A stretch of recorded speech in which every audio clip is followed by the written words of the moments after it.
To my YouTube channel guys. तो आज हम बात कर रहे हैं फिजिक्स के जीके के 1000 most important question and answer को हम की श्रृंखला में स्टार्ट कर रहे हैं, जिसमें हम डेली आपको 25 प्लस क्वेश्चंस कराएंगे जो कि आपके पैट एग्जाम के लिए मोस्ट इंपोर्टेंट क्वेश्चंस हैं। और जितने भी हमारे आगामी एग्जाम्स हैं उन सभी के लिए क्वेश्चंस बहुत ही ज़्यादा बेनिफिट साबित होंगे। तो चलिए हम इसमें स्टार्ट करते हैं। हमारा पहला क्वेश्चन है कि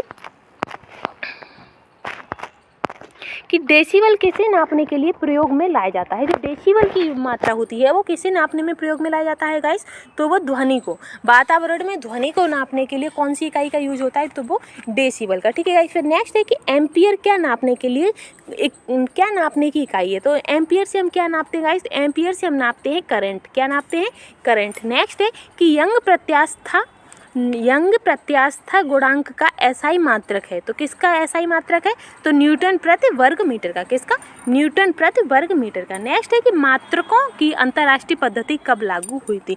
जो मात्रक हैं उनकी जो अंतर्राष्ट्रीय पद्धति थी, एसआई पद्धति, वो कब लागू हुई थी गाइस, तो वो लागू हुई थी 1971 में। कब लागू हुई थी, 1971 में। नेक्स्ट है कि खाद्य ऊर्जा को हम किस इकाई में माप सकते हैं। जो हमारी खाने के बाद जो हमें ऊर्जा मिलती है उस ऊर्जा को हम किस में नापते हैं गाइस, उसे हम नापते हैं कैलोरी में। किसमें, कैलोरी में। और विद्युत मात्रा की इकाई है, तो विद्युत मात्रा की इकाई क्या होती है, तो वो होती है एम्पियर। क्या होती है, एम्पियर। नेक्स्ट है कि एसआई पद्धति में लेंस की शक्ति का इकाई क्या है। जो एसआई पद्धति में जो लेंस की शक्ति होती है उसकी इकाई क्या होती है गाइस, तो उसकी इकाई होती है डायोप्टर। क्या होती है, डायोप्टर। नेक्स्ट है कि कैंडेला मात्रक है। जो कैंडेला मात्रक है वो किसका है, तो वो ज्योति तीव्रता का है। किसका, ज्योति तीव्रता का। नेक्स्ट है कि जूल इकाई है। तो जूल किसकी इकाई होती है, तो वो ऊर्जा की इकाई होती है।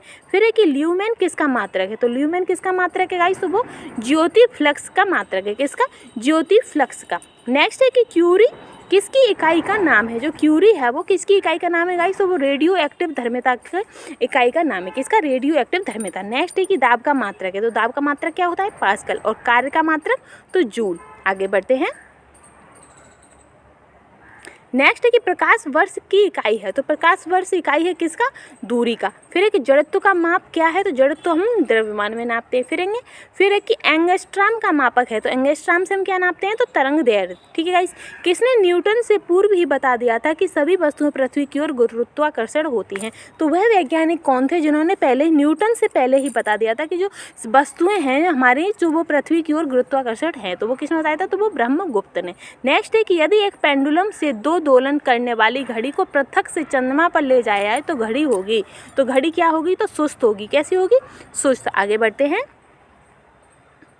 आगे है कि प्रकाश वोल्टी सेल के प्रयोग से सौर ऊर्जा का रूपांतरण करने से किसका उत्पादन होता है। तो सौर ऊर्जा का जब हम रूपांतरण करते हैं वोल्टी सेल से तो क्या हमें, तो प्रकाशीय ऊर्जा का उत्पादन होता है। नेक्स्ट है कि जब हम रबड़ के गद्दे वाली सीट पर बैठते हैं या गद्दे पर लेटते हैं तो उसका आकार परिवर्तन हो जाता है। ऐसे पदार्थ में पाई जाती है। तो ऐसे पदार्थ में क्या पाई जाती है, जब उसकी ऊर्जा या आकार परिवर्तित हो जाता है तो उसमें पाई जाती है स्थितिज ऊर्जा। कैसी, स्थितिज ऊर्जा। नेक्स्ट है कि उत्प्लावकता से संबंधित वैज्ञानिक हैं। तो उत्प्लावकता से संबंधित वैज्ञानिक कौन है, तो वो है आर्किमिडीज। कौन है, आर्किमिडीज। नेक्स्ट क्वेश्चन है कि द्रव में आंशिक या पूर्णतः डूबे हुए किसी ठोस द्वारा प्राप्त उछाल की मात्रा निर्भर करती है। तो किस पर निर्भर करती है, तो वो ठोस द्वारा हटाए गए द्रव की मात्रा पर। किस पर, ठोस द्वारा हटाए गए द्रव की मात्रा पर। नेक्स्ट है कि जल पृष्ठ पर लोहे के टुकड़े न तैरने का कारण है।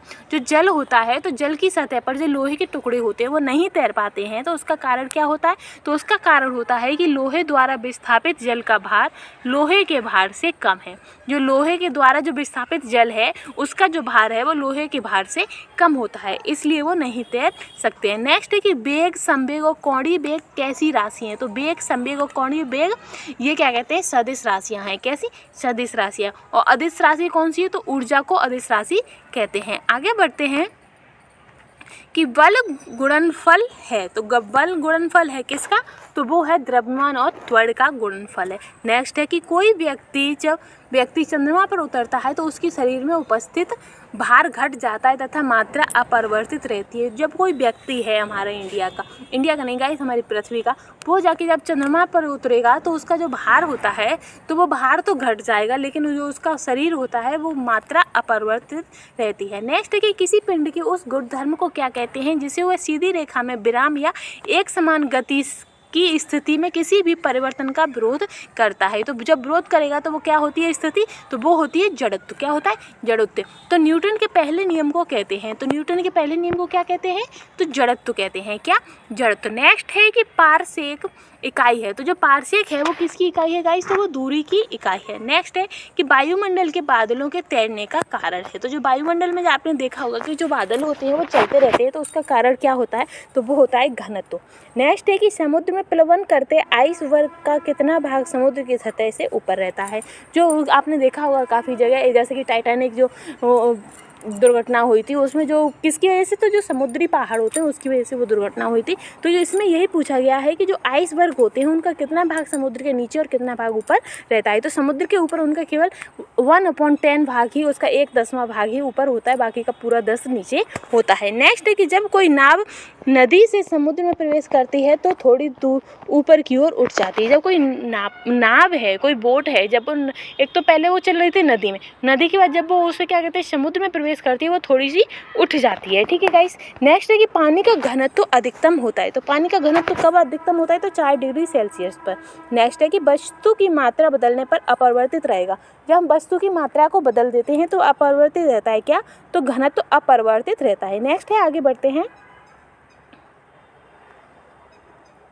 कि तैराक को नदी के मुकाबले समुद्री पानी में तैरना आसान क्यों लगता है। जो तैराक होते हैं, जो वो स्विमिंग करते हैं, उन्हें जो नदी के पानी में तैरने से क्या कहते हैं, समुद्र के पानी में तैरना आसान क्यों लगता है। तो इसका सीधा सीधा वो पॉइंट है, जो समुद्र का पानी होता है वो खारा होता है और नदी का पानी नॉर्मल होता है। और दूसरा, समुद्र पानी का घनत्व तो साधारण पानी से ज़्यादा होता है। क्या, जो घनत्व होता है वो समुद्र के पानी में ज़्यादा होता है साधारण पानी से। ठीक है। नेक्स्ट है कि यदि पृथ्वी का द्रव्यमान वही रहे और त्रिज्या 1% कम हो जाए तब पृथ्वी के तल पर जी मान रहेगा। तो क्या होगा, जो जी गुरुत्व मान होगा वो 2% बढ़ जाएगा। कितना, 2% बढ़ जाएगा। नेक्स्ट है कि ऊंचाई की जगह पर पानी 100 डिग्री सेल्सियस के नीचे के तापमान पर क्यों उबलता है। जब ऊंचाई की जो एरियाएं होती हैं वहाँ पर जो पानी होता है वो 100 डिग्री सेल्सियस के नीचे के तापमान पर क्यों उबलता है, क्योंकि वायुमंडलीय दाब कम हो जाता है अथवा उबलने का बिंदु नीचे आ जाता है। जो उबलने का बिंदु होता है वो नीचे आ जाता है। आगे बढ़ते हैं कि कोणीय संवेग एवं रेखीय संवेग के अनुपात की विमा क्या होंगी, तो इनकी विमाएँ होंगी m degree L 1t degree. ठीक है। इस आगे बढ़ते हैं कि बर्नौली अप्रमेय आधारित है। तो बर्नौली अप्रमेय आधारित है किस पर, तो ऊर्जा संरक्षण पर आधारित है। किस पर आधारित है, ऊर्जा संरक्षण पर। नेक्स्ट है कि लोहे की सुई पानी की सतह पर तैरती है, यह परिघटना का कारण है। तो यह किस परिघटना का कारण है, तो ये है पृष्ठ तनाव का। किसका, पृष्ठ तनाव का। तो गाइस हमने भौतिक विज्ञान के मोस्ट इंपोर्टेंट क्वेश्चन सॉल्व कर लिए हैं, 25 प्लस क्वेश्चन।